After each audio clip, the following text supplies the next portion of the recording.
We've got to look at the markets right now. Wall Street ringing the opening bell about 90 minutes ago, reacting to President Trump saying that no one is off the hook from tariffs. And his message to the world, even after announcing exemptions on electronics coming from Asia. The White House this morning say those tariff pauses will be short-lived. NewsNation's Kellie Meyer joining us live from the White House with the latest on this front. Kellie, good morning once again to you. The Trump team says, be sure there are more tariffs on the way.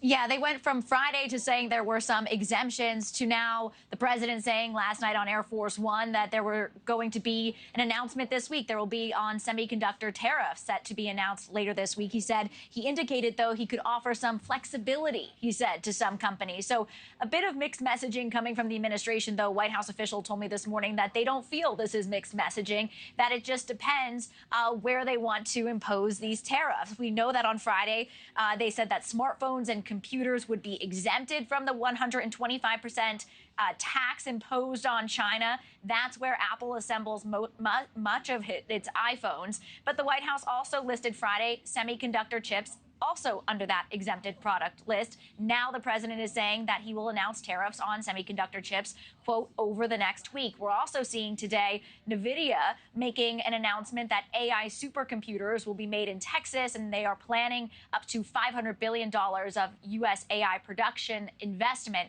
So that was a focus for President Trump. He wants to see more companies bring their business and investments to the United States. That was a goal of imposing these tariffs. Now, Commerce Secretary Howard Lutnick said that the relief here is, quote, temporary, as you mentioned. And I wanted to play a bit more of what the president had to say specifically about the semiconductor chip tariffs coming up this week, he said. Take a listen. That'll take place in the very near future. And all the things. And what we did is we want to uncomplicate it from a lot of companies because that's really where it should be, ideally. And we wanted to uncomplicate it from a lot of other companies because we want to make our chips and semiconductors and other things in our country. Now, Marni, we might get some more clarity from this meeting set to happen any moment now when he does sit down with the president of El Salvador. Maybe he will be asked inside there as the press goes inside some questions around tariffs, what it means for your Apple iPhone, the cost that might come in. We'll be watching for that, Marni. Yeah, these face-to-face, always an opportunity to ask a few more questions about the topics and headlines of the day. Meantime, China is at the center of this. Where do things stand on talks on the tariffs with China right now, Kellie? Yeah, it's a good question. You know, President Trump says he is waiting for China to call, but so far we don't know if that phone is ringing. The Chinese leader, we know today, kicking off a tour in Southeast Asia, meeting with U.S. allies like Vietnam, like Cambodia, and beginning to strike agreements with them and deals over supply chain and trade as well.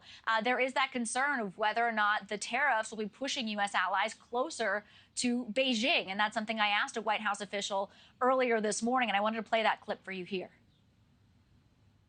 Should the White House be concerned that this is pushing our allies closer to China? The White House is concerned about China, period.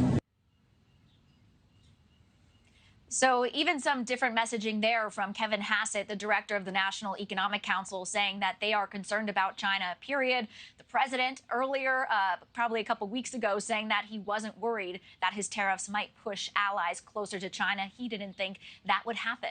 Marni. Thank you for watching. Go to newsnationnow.com to find NewsNation on your television provider. And don't forget to click the red subscribe button below to get more of NewsNation's fact-driven, unbiased coverage.